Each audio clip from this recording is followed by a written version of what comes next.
Right. Okay.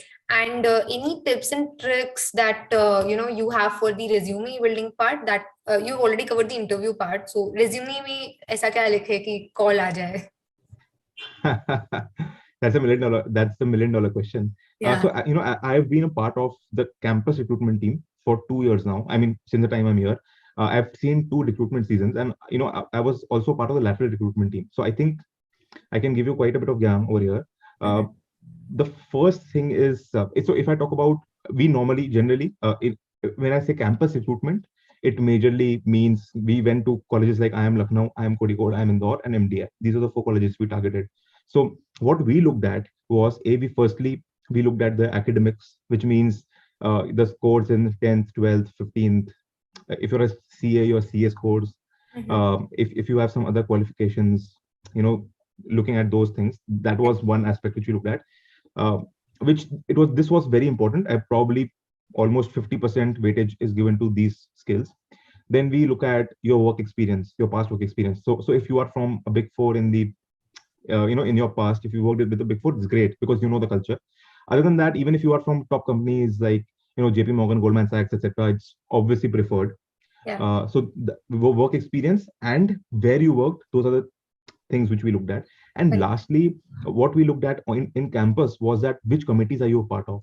So if let's say you're a part of the corporate relations team, or if you're part of the student council, those two committees really improve your communication skills because you're talking with seniors. You are being a liaison between the administration and students, which is not easy. So we look for such people. This is in terms of campus hiring. If I talk about lateral hiring, what we should write is, I'll give some basic tips. Now, I recently asked one of my friends to, one of my friends basically sent her CV to me, Mhm. and for a referral, and she sent me a 4-page CV. Now, Mhm. that is ridiculous because normally any HR will spend not more than 1 minute on your CV, right? So if you send a 4-page CV, you're basically asking me to spend 15 seconds on each page, which is not going to happen. So what will happen is the HR will probably read the first two pages, make a decision. So the first thing which I would like to tell the viewers is please stick to a 1-page CV only, maximum 1.5 pages. Trust me, nobody's going to go to the third or fourth page. Okay, it's a resume, not an autobiography, right? The second thing is, always focus on the impact which you have brought about rather than just the role. So if let's say you've done something which has increased efficiency by XYZ percentage, or which has increased the followers of, let's say if you're a digital marketing, if you're into digital marketing and you increase some followers, or if you increase the sales, please mention those things rather than saying that, okay, you did this, you did this, you did this. So talking about the impact is better than the role. And the last tip which I would give you is, and this is also something which I've seen in many people's CVs. They have a separate section for things like for their goals, talking about their goals or their dreams, and then talking about giving random generic words like leadership skills, team management, uh, motivated individual, etc. Now, if I ask you, Divya, are you motivated? You will say yes. If I ask you, do you have leadership skills? You will say yes.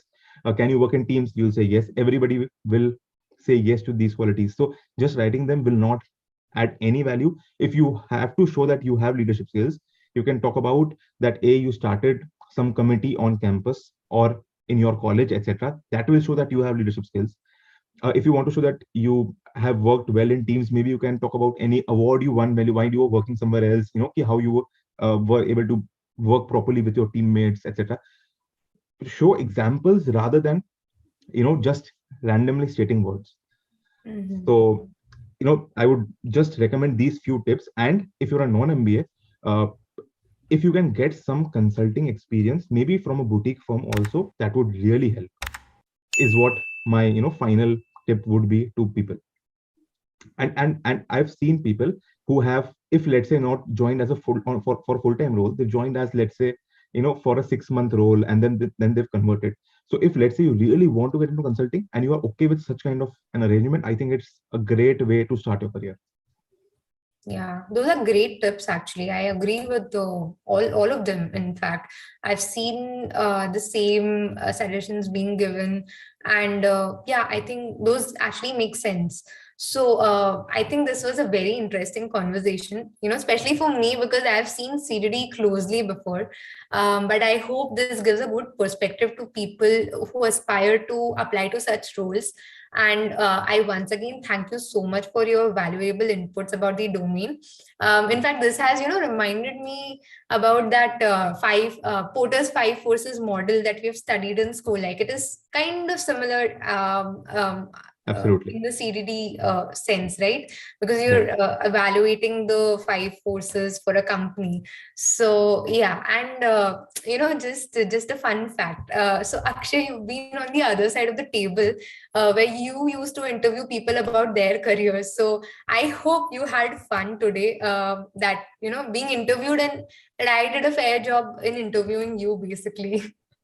No, I absolutely enjoyed it, and looking forward to more such interactions with Seekamentor and with you and in the entire team.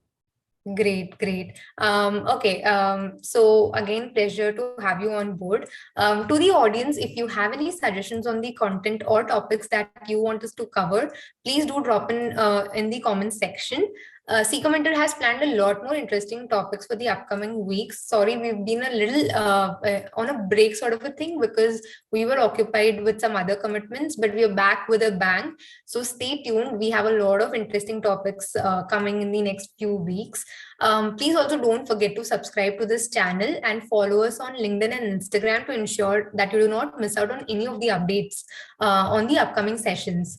All the links are in the description box. So thank you from all of us at Seekamentor, and thanking Akshay again for his time. I wish you a great day ahead.